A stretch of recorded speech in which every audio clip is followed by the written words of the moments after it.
Hi ಎಲ್ರಿಗೂ ನಮಸ್ಕಾರ. ನೆನ್ನೆ ದಿನ ಬ್ರೇಕ್ಫಾಸ್ಟ್ಗೆ ಪುದೀನ ಚಿತ್ರಾನ್ನ ಮಾಡಿದೆ. ಇವತ್ತು ವಿಶೇಷವಾಗಿ ಬೆಟ್ಟದ ನೆಲ್ಲಿಕಾಯಲ್ಲಿ ಮಸಾಲೆ ಚಿತ್ರಾನ್ನ ಮಾಡ್ತಾಯಿದ್ದೀನಿ. ಮೊದಲಿಗೆ 1/4 ಬಟ್ಲಷ್ಟು ತುರಿದಿರೋ ತೆಂಗಿನಕಾಯಿ ಜೊತೆಗೆ ಸ್ವಲ್ಪ ಚಾಪ್ ಮಾಡಿರೋ ಕೊತ್ತಂಬರಿ ಸೊಪ್ಪು ಮತ್ತು 2 ಹಸಿಮೆಣಸಿನಕಾಯಿ ಇದಿಷ್ಟನ್ನು ಕೂಡ ಮಿಕ್ಸರ್ ಜಾರ್ಗೆ ಹಾಕೊಳ್ಳಿ. ಮತ್ತು 1/4 ಚಮಚ ಜೀರಿಗೆನೂ ಕೂಡ ಹಾಕ್ಬಿಟ್ಟು ನೀರು ಹಾಕ್ಕೊಳ್ಬೇಡಿ, ಹಂಗೇ ಡ್ರೈ ಆಗಿ ರುಬ್ಬಿಟ್ಟು ತಗೊಳ್ಳಿ. ನಂತರದಲ್ಲಿ ಸ್ಟವ್ ಆನ್ ಮಾಡಿ ಪಾತ್ರೆನ ಇಟ್ಕೊಳ್ಳಿ. 1.5 ಟೇಬಲ್ ಸ್ಪೂನಷ್ಟು ಎಣ್ಣೆ ಹಾಕಿ, ಎಣ್ಣೆ ಕಾದ್ಮೇಲಿಂದ ಅರ್ಧ ಟೀ ಸ್ಪೂನ್ ಸಾಸಿವೆ ಹಾಕಿ, ಸಾಸಿವೆ ಚೆನ್ನಾಗಿ ಚಿಟಪಟ ಆದಮೇಲಿಂದ ಒಂದಿಡಿ ಕಡಲೆಬೀಜ ಹಾಕಿ ಫ್ರೈ ಮಾಡ್ಕೊಳ್ಳಿ. ಕಡಲೆಬೀಜ ಗರಿಗರಿ ಆಗಬೇಕು, ಕ್ರಿಸ್ಪಿ ಆಗಬೇಕು. ಇವಾಗ ಒಂದು ಒಣಮೆಣ್ಸಿಕಾಯಿ ಹಾಕ್ತಾಯಿದ್ದೀನಿ,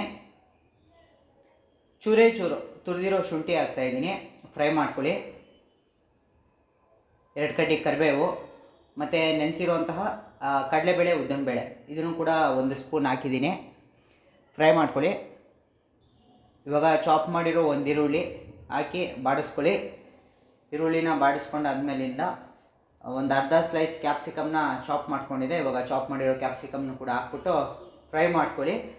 ಮತ್ತು ಒಂದು ತುರಿದಿರೋ ಕ್ಯಾರೆಟನ್ನು ಕೂಡ ಹಾಕ್ಬಿಟ್ಟು ಫ್ರೈ ಮಾಡ್ಕೊಳ್ಳಿ. ಇದಿಷ್ಟನ್ನು ಕೂಡ ಚೆನ್ನಾಗಿ ಬಾಡಿಸ್ಕೊಂಡಾದ್ಮೇಲಿಂದ ಇವಾಗ ಈ ಮೊದಲೇ ರುಬ್ಕೊಂಡಿದ್ವಲ್ಲ ಆ ಮಸಾಲೆನ ಹಾಕಿ ಬಾಡಿಸ್ಕೊಳ್ಬೇಕಾದ್ರೆ ಚಿಟಿಕೆ ಅರಿಶಿನ ಪುಡಿ ಮತ್ತು ಉಪ್ಪನ್ನು ಕೂಡ ಹಾಕ್ಬಿಟ್ಟು ಫ್ರೈ ಮಾಡ್ಕೊಳ್ಳಿ.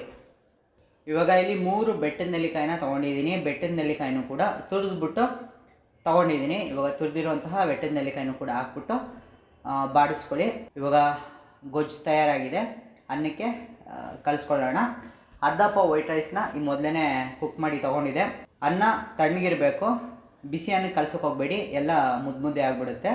ಇವಾಗ ಅರ್ಧ ಚಮಚ ಉಪ್ಪು ಹಾಕಿದ್ದೀನಿ. ಉಪ್ಪನ್ನ ರುಚಿಗೆ ಅನುಸಾರ ಹಾಕಿ ನಂತರದಲ್ಲಿ ಚಿತ್ರಾನ್ನದ ಗೊಜ್ಜು ಹಾಕಿ ಮಿಕ್ಸ್ ಮಾಡಿ ಚೆನ್ನಾಗಿ ಮಿಕ್ಸ್ ಆಗಲಿ. ಇವಾಗ ಬೆಟ್ಟದ ನೆಲ್ಲಿಕಾಯಿ ಮಸಾಲೆ ಚಿತ್ರಾನ್ನ ತಯಾರಾಗಿದೆ. ಚೆನ್ನಾಗಿರುತ್ತೆ ಈ ಒಂದು ವಿಧಾನದಲ್ಲಿ ಮಾಡಿ.